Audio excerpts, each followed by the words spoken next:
So stepping away for a minute from your public service career, now you also had spent some time in the private sector with as counsel to State Farm Insurance. So I'm just curious as to how you think your time there, impacted your now current experience at NCOIL. And then also, I'm curious, did you attend NCOIL meetings when you were at State Farm?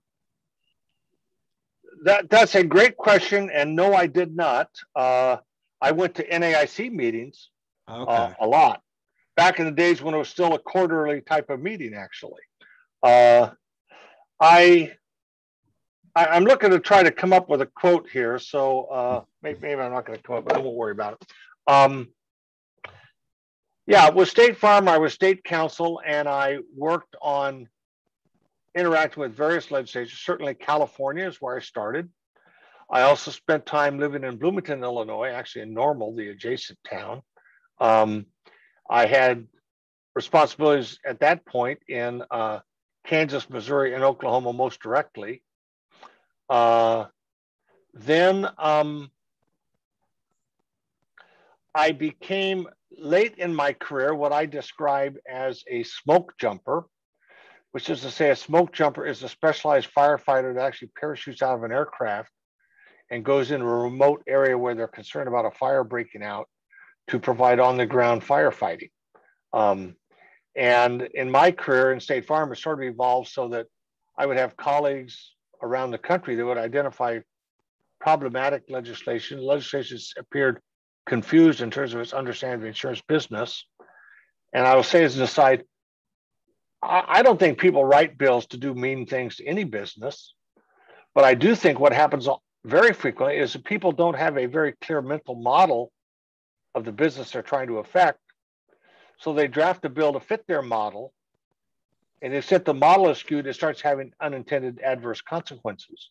So the advocate's job is to just make sure they always explain how does the business actually work and its fundamentals, so you can kind of deal with the misconceptions that drive weird policy outcomes. But so I ended up having colleagues who would identify challenging bills, and then so often I'd be invited to travel to different state capitals to participate with the local lobbying community and even go into hearings to be a key witness in hearings. And so in that respect, as a lawyer with State Farm, I traveled to pretty good list of states: Washington, Oregon, California, Nevada, Arizona, Utah, Missouri, Kansas, Oklahoma, Illinois, Indiana, Georgia, Kentucky, Pennsylvania, New York, doing this sort of thing. So of course that says I had a lot of experience of sort of being tasked with speaking at a critical moment, feeling sort of the pressure to try to articulate my comments. I am a lawyer, but there's a part of me that says, well, my litigator colleagues, at least they go into a courtroom, they sort of know the rules of the local courtroom. They know the protocols, how to conduct themselves and that sort of thing. I think to be flying around the country, walking into any legislator's hearing, any chairman's hearing, chairwoman's hearing, when you don't know the chair, you don't know the members, you don't know the staff, it's kind of a high wire act to go in and conduct yourself in an appropriate way and not give offense, but have a definite opinion, but seek to be informed and informing. I actually felt that was a tremendous career discipline to have to do that sort of thing. And so that's sort of it. I mean, I definitely feel there's a lot of great values inherent in the State Farm organization. From its founding days, the guy, George Mahurl, who founded it, there's a great quote of his that says, "We did not ridicule any wild ideas, for out of wild ideas, we often were able to fashion very workable systems." And I do think, even for a stodgy old business like insurance, there is this aspect of the wisdom of George Mahurl that we always ought to be asking ourselves, from this apparent wild idea, is there something here that actually is a pathway to the future? His ideas at his founding of State Farm were very controversial and wild, And 7 years later, it was the largest auto insurance company in the nation. So there's always this possibility that a wild idea might have the kernel of something exceptionally good, even if different. And so that's a good lesson from my State Farm career. That is a good quote about the wild ideas. I like that. Yeah. And so you've touched upon this a little bit, but if you could expand upon it in terms of, what do you think is your most valuable takeaway of being a member of NCOIL? And then how does that kind of tie into, for legislators that who are thinking about getting involved, why should they do so? Yeah. Well, I think I'm going to come back to this idea of a new unique facet of NCOIL is it brings legislators together, constitutionally charged officers, which is actually quite profound, legally speaking. And in the business of insurance, even here in California, where Prop 103 was adopted in 1988 and gave some direct instruction to how the insurance commissioner should do their job, an insurance commissioner anywhere in the country, whether they are appointed or elected, are basically a code administrator. Their job is to conduct the affairs of their office, the oversight, the approvals, the discretion, all of that in accordance with state law. That's their job. Lawmakers write the job description for insurance regulators, and it's in the insurance code in their state. There is this organization, a very long history organization, very fine organization, NAIC, which is not even a governmental entity. It is an association of the various states. It plays a vital role in the sense by the meetings of the NAIC, the 50 state regulators, elected or appointed, get together, talk about marketplace issues of common interest, and a national framework for the insurance regulation business, which is in our system is always state-based, gets kind of put together. But NAIC produces model laws, model regulations, which only have force and effect insofar as they come back into the state and are adopted by statute or by regulation. And so I highlight this because actually, if you're a state legislator, you have a constitutional responsibility to enact the laws. NAIC is out there giving guidance on what they think the laws should be, but all of this operates on a delegation of legislative authority. The 50 states have conferred authority to the NAIC to operate in this common space, but then we always have to bring those things back. And if they're going to get adopted in our state, we get to vet them. So I think the insurance business is important.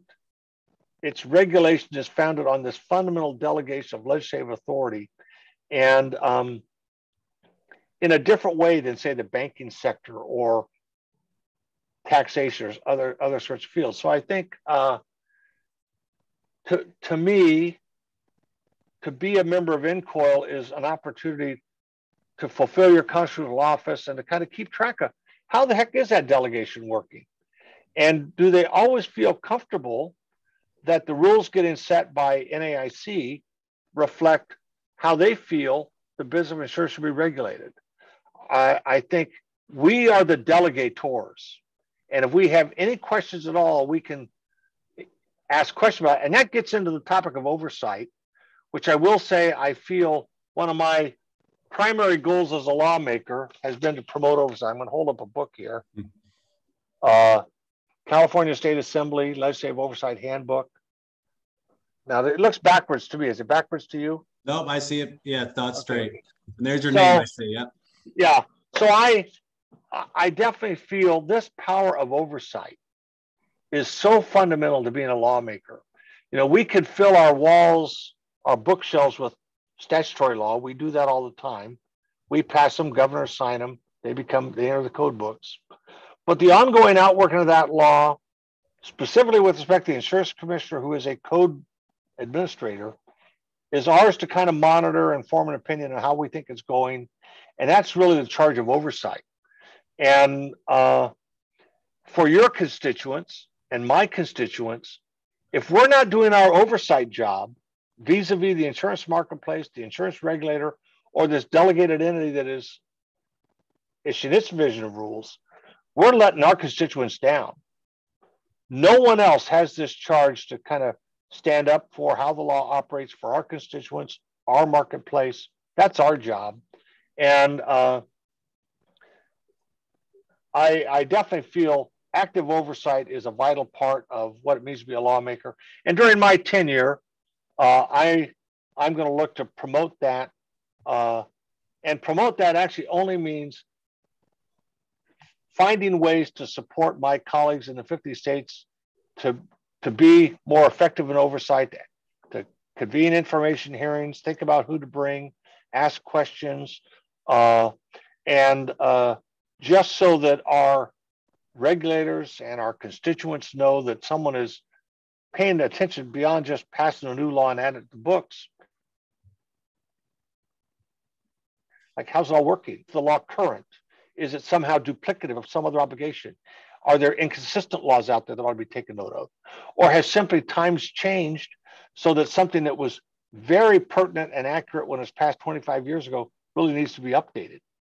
These are all basic sorts of things that can happen just as a matter of course and create a reason for oversight to say, I think an update is needed. And really, we are the only people in the whole governmental sphere that will take an interest in that on behalf of our constituents. Most state agencies, you tell them to do X, they're going to do X until the cows come home, unless you say do otherwise. They're the classic super tanker, they'll just cruise along until you redirect that course. That's our job. And so you brought up the NAIC, and so that's interesting because it's not just legislators, as you know, who attend NCOIL meetings and participate in interim meetings, but there are insurance commissioners and insurance department staff, industry representatives, consumer advocates who attend these meetings. And so what would you say are the main benefits for those individuals to attend NCOIL and to get further involved? Well, as I say, I think the organic lawmaking power of our nation, and organic, founded upon a direct delegation in the national state constitution, is in NCOIL. We are the only insurance organization meeting that actually has that, because we have lawmakers who comprise our body, our officers.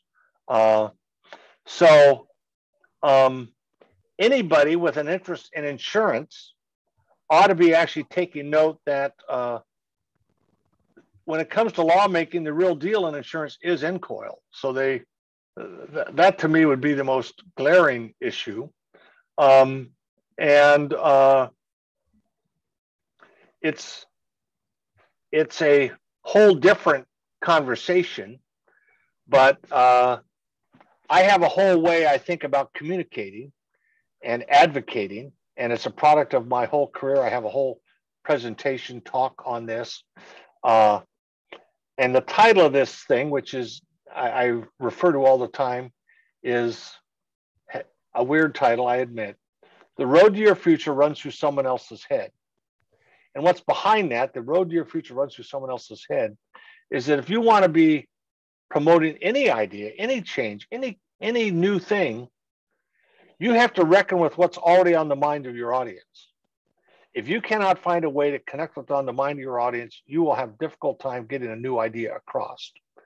And for that reason, I think legislators who specialize in insurance, who come to NCOIL and start to develop a framework on insurance, what are key issues, what kinds of documentation is available for an issue. A lawmaker who sits in an NCOIL meeting and hears an interesting discussion of an issue may not remember the names of the people involved, so they can find them out, but they'll realize, okay, we heard from several different perspectives, and when they go home, they're going to be able to reconstruct that dynamic if they want in their own backyard. So to me, I think anybody who's involved in insurance conversations nationally needs to be paying attention to what's being said at NCOIL meetings. What are members hearing? What is in their head, because they are regular attendees at NCOIL and hearing our conversations. So I did mention the NAIC. Your question was sort of what interest people might have in NCOIL, right? Yeah, non-legislators, right. So. Yeah, right. Yeah, to me, it's like, if you want to know what's on the minds of insurance legislators, you need to be sitting in NCOIL and following what goes on. And that will, in the normal course of things, afford you some opportunity to make comment or to buttonhole someone. There is a lot of interaction that can happen at an NCOIL meeting. Now, that's COVID notwithstanding. It is so typical that there are opportunities, and that is actually extremely important. It's kind of a sidebar thing, but one of the big elements that in this annex project I'm doing is making sure that all around the building, there are going to be places where someone can step out of a corridor and sit down or get off in a little carpeted nook and have a conversation with someone in the public space. So the building will not be just utilitarian corridors to move people. It'll let people step out of the path of travel and have conversations, because that is so integral to how legislative work is actually done. And I see it very much a strength of our NCOIL meetings, as I say, apart from COVID. So I definitely encourage people to come and meet people and bring your business cards and hang out. And if you, there's always opportunities to work with NCOIL for, if there's some topic that interests you, some display or something, there's all manner of things you can do to kind of raise your visibility. And ultimately, what I know, because I'm a politician, is if I attend any meeting and want to expand my circle of connections, and I just get busy and introduce myself, have that temerity to walk up to someone that I saw speaking and they said something of interest, I'd like to meet them and blah, blah, blah. Anybody who comes and spends a couple of days in NCOIL meeting has a chance to kind of make a lot of connections. And what you do with that, it's up to you. We are in the electronic age, but oh my gosh, if you just took people's business cards and a stack of note cards and stamps and just said, it was a pleasure to meet you. We discussed blah, blah, blah. Thank you for your time. Hope to see you again. You'll be getting on people's radar screen. So it's sort of old-fashioned human relations. Yeah, and that's a great benefit to. We missed out on that a little bit the past year or so with all the Zoom meetings, but we'll get back to that hopefully starting next month. Yes, indeed. Very much looking forward to that. We're gonna have a great time in Arizona. Right.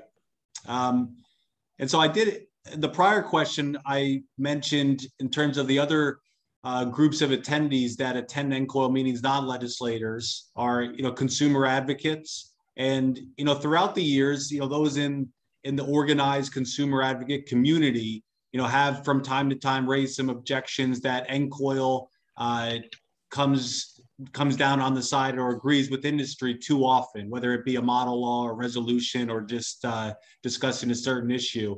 So I'm curious for someone like yourself who's been involved with the organization for so many years, and especially in leadership positions, just how you would respond to those points. Well, I think